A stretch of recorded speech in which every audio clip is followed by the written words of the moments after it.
So the trade deadline got a little crazy. We saw a lot of moves get made. Biggest move made for the trade deadline, I'd say, was definitely this Tobias Harris trade, which puts, I think, Philly as the front runner right now to make it to the finals. I mean, that big four over there with Ben Simmons at the point, JJ at the three, JJ at the two. I'm sorry, JJ at the two. You got Jimmy at the three, Tobias at the four, and you have Joel Embiid at the five. I mean, that is going to be a very interesting lineup. This Tobias Harris trade was a big deal for them. They're getting now a 20-point per game scorer, a 3-point specialist, a guy who could play some defense, a guy who's going to play hard, he doesn't have a really big, boastful personality either. It's going to fit in perfectly with this team. I mean, you have two big personalities with Jimmy and Joel. Ben Simmons is kind of a quiet guy. Now you have Tobias, who is a quiet guy. JJ's kind of like an in-between guy.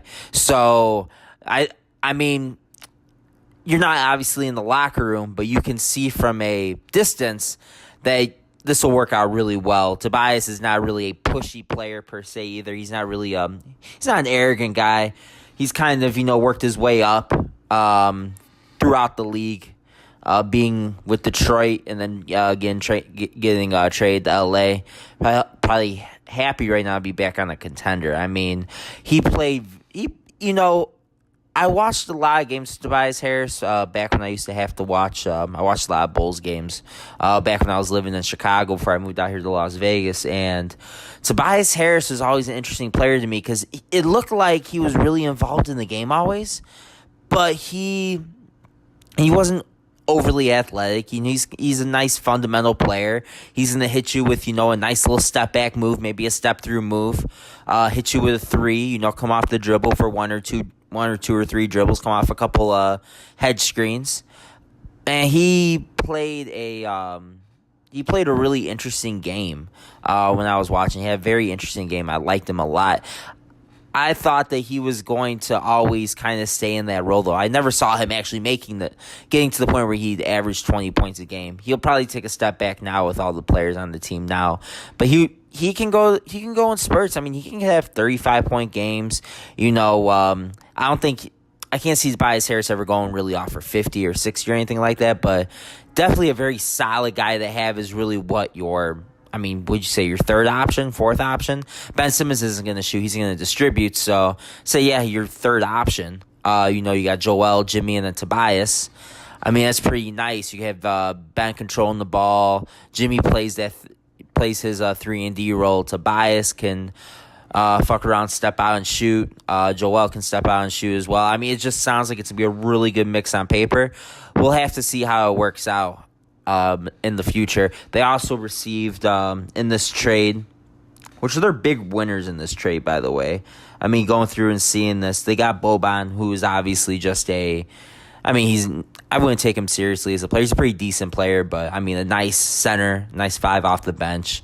Mike Scott's going to be a nice 3-and-D guy as well coming off the bench for them to help space the floor. Be an interesting lineup in there when Jimmy sits to have Mike Scott and Tobias Harris in there at the same time. Because Mike Scott can play they're all kind of interchangeable right there for that 3 and 4 spot between Jimmy, Mike Scott, and Tobias now. So we have to see how it works out. Who else did they unload here? I'm reading through the trade right now. Got rid of Shamet, who's Landry Shamet. I got his name wrong. I haven't been keeping up with him, but they trade him. I know he's a young guy. He's like 21, so they got a project to work with. Wilson Chandler got unloaded to L.A. Pretty decent player, but he's kind of fallen off. Mike Muscala, who was a pretty decent 4 or 5 as well, but they got enough guys to fill that position. Now you have Boban down there to do that, and you have 4 picks. Philly said that they're all in now, so those picks really don't matter too much. It's going to be a pretty interesting, pretty interesting couple years now for Philly here because they can really keep these guys together. There's going to be a lot of debate about contracts, but if these guys are willing to take pay cuts to play with each other, take a nice little, $10 million per year to $15 million per year, depending on the market at that time when all these guys have to re-sign. This core can stay together for a pretty long time here.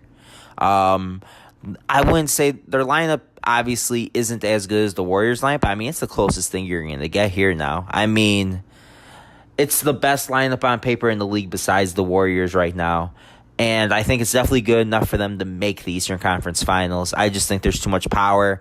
They got too many. They got too many assets. They got basically everything covered now. And a lot of people are saying they don't have enough 3-point shooting. I think that they have enough.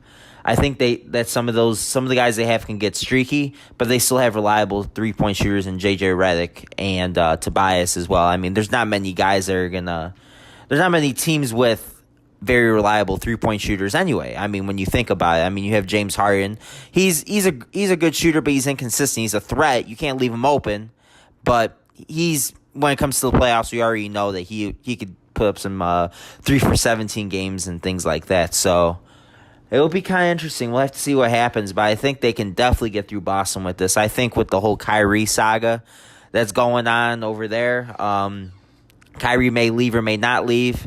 I think that Boston's going to kind of fall off now. They're kind of trailing off. I think they'll be a formidable team. They may play that we say like that Raptors role where they're always kind of like, they're in the mix, but don't quite have enough to go over the hump. I mean, Jason Tatum, I think, will definitely be a star in this league. He is a star right now, but he's not taking really any steps forward, but he may have a breakout season next year. I don't know. Another breakout season. We'll have to see what happens. But like, comment, subscribe. Anything that you guys want me to react to and want me to speak about, leave in the comments below. I'm going to try to knock out more videos and start bringing out my basketball knowledge and showing the world. I mean, I've been wanting to do this for a while and contemplating it for many years as I keep up with the news. I keep up with the news anyway, so I might as well do it. So let me know what you guys think below and how I can improve, and I'm out.